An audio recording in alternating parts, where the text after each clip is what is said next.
Bismillahirrahmanirrahim. Sampai bertemu kembali dengan pembelajaran pengelolaan bisnis retail kelas 12. KD pembahasan hari ini yaitu KD yang ke-13 berjudul Manajemen Inventory Bisnis Retail. Pada bisnis retail yang melakukan jual beli baik barang maupun jasa, tentu harus melakukan pengadaan barang terlebih dahulu. Misalnya, kita menjual berbagai alat-alat tulis, maka perlu menyiapkan berbagai keperluan alat tulis untuk dijual kembali. Pengadaan barang tidak semudah yang kita lihat. Hal tersebut karena kita perlu melakukan manajemen inventory dalam bisnis retail. Kita juga perlu melakukan prediksi tentang ketersediaan barang yang dibutuhkan dalam kehidupan sehari-hari sehingga tidak mengalami keterlambatan stok. Keterlambatan stok akan menyebabkan kekecewaan bagi para pelanggan atau konsumen yang datang untuk membelinya. Untuk itu diperlukan pemahaman yang luas tentang manajemen inventory bisnis retail ini. Lalu bagaimana cara melakukannya? Simak pembahasan di channel Karsidi TV pada konten berikut ini, manajemen inventory bisnis retail. Toko memiliki cukup banyak barang yang dipajang untuk memenuhi kebutuhan pelanggan.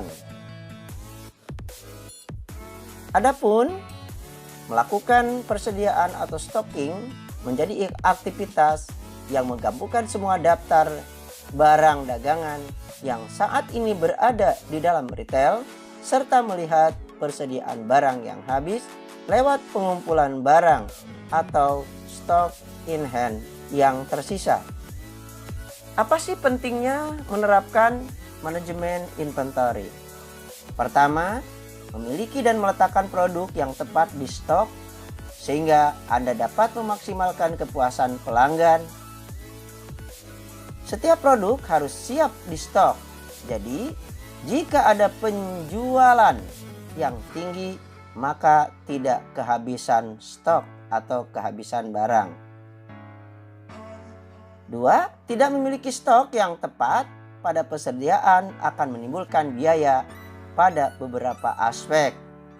Nomor ketiga, manajemen persediaan membantu toko untuk mencapai tingkat kemungkinan perputaran penjualan yang paling tinggi. Dan nomor keempat, mengatur persediaan serta membantu menjaga kualitatif dan keseluruhan produk. Tujuannya supaya suatu produk berjalan cepat. Biasanya barang fast moving.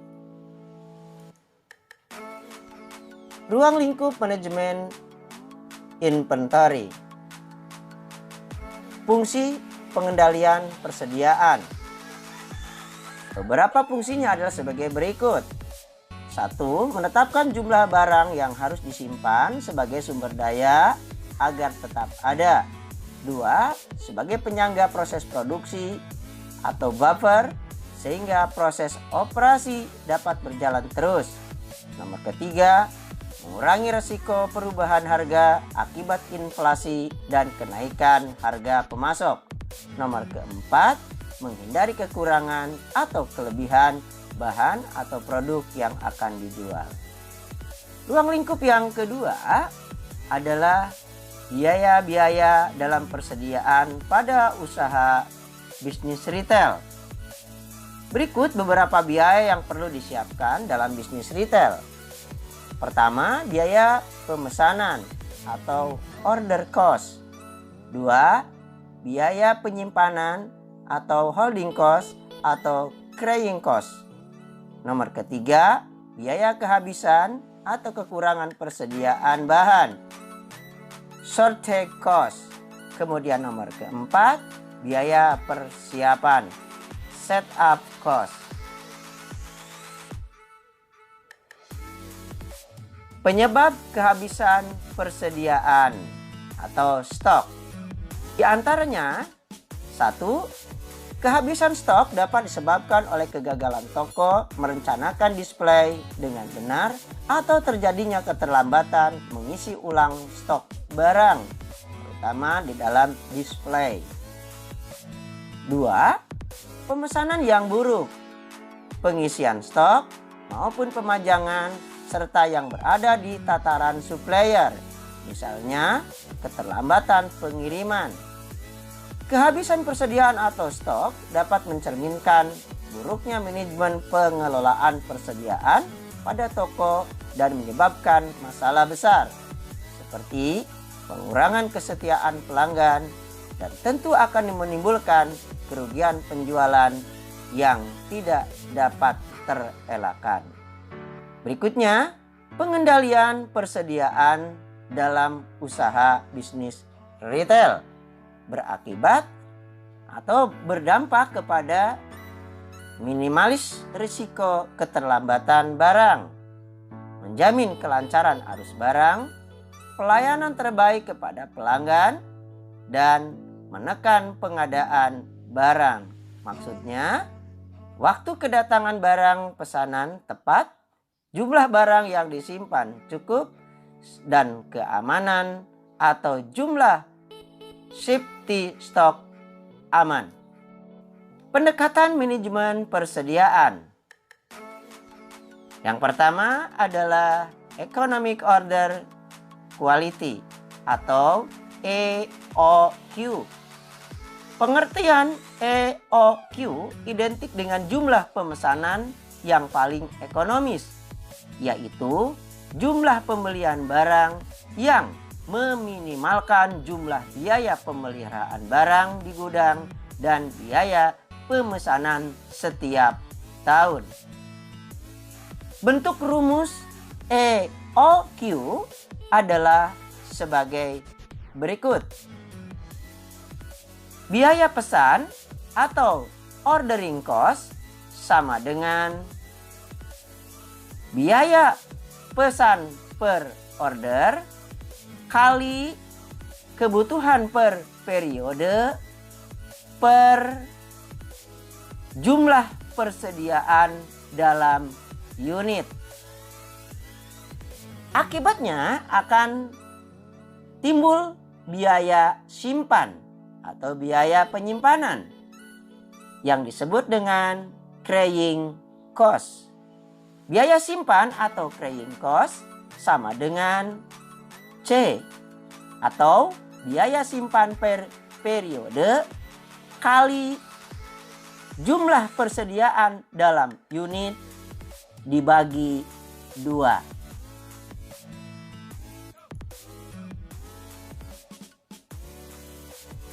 Kemudian metode yang kedua digunakan dalam manajemen inventory adalah metode periode review atau metode periodic review. Pendekatan menggunakan metode periodic review dilakukan pemesanan dengan interval waktu yang sama. Misalnya, seminggu pesan, seminggu tidak, seminggu berikutnya pesan lagi, dan lain sebagainya. Hal ini berarti pemesanan barang sudah terjadwal secara rutin sehingga biaya yang dipersiapkan bisa diperkirakan sebelumnya. Kemudian metode yang ketiga dalam inventory persediaan adalah material requirement planning atau disingkat dengan MRP, Material Requirement Planning. Berapa keuntungan yang diperoleh apabila kita menerapkan MRP? Antara lain adalah sebagai berikut. 1. Memberi informasi perencanaan kapasitas pabrik. 2. Melakukan perbaikan secara terus-menerus terhadap jumlah persediaan dan pemesanan material. 3. Mengurangi kesalahan dalam memperlakukan kebutuhan barang sebagai dasar perencanaan jumlah produksi. Adapun arus informasi atau pesan yang digunakan dalam material recruitment planning atau MRP adalah sebagai berikut. Pertama, bill of material. 2. Master producing scheduling. 3. Data inventory. Dan nomor keempat, struktur produk. Berikutnya, laporan manajemen inventories bisnis retail. Yang pertama, bagian-bagian dari laporan manajemen inventory persediaan yang harus ada. 1. Daftar stok dasar. 2. Perputaran persediaan. 3. Ketersediaan produk. Nomor keempat, cadangan atau stok cadangan. Nomor kelima, peramalan. Nomor keenam, titik pemesanan. Dan nomor ketujuh, jumlah yang dipesan. Bagian yang kedua, menganalisis kinerja barang dagangan sebagai persediaan, yang lebih dikenal misalnya dengan sebutan pertama, analisis ABC. Analisis ini dilakukan dengan cara mengurutkan persediaan barang dengan cara menentukan barang diperbolehkan habis dan barang yang dihapus dari stok. 2. Analisis sell through adalah perbandingan antara penjualan aktual dan yang direncanakan untuk menentukan markdown. Awal yang dibutuhkan atau lebih banyak barang dibutuhkan untuk memenuhi permintaan.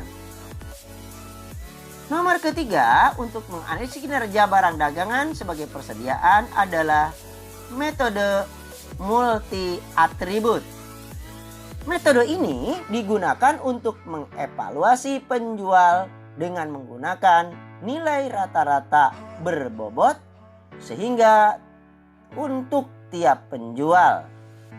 Nilai ini didasarkan pada tingkat pentingnya berbagai macam kebijakan penjual dan kinerja penjual. Dengan demikian, dapat disimpulkan bahwa pada bisnis retail yang melakukan jual beli baik barang ataupun jasa harus melakukan pengadaan persediaan barangnya terlebih dahulu. Pengadaan barang tidak semudah yang kita lihat.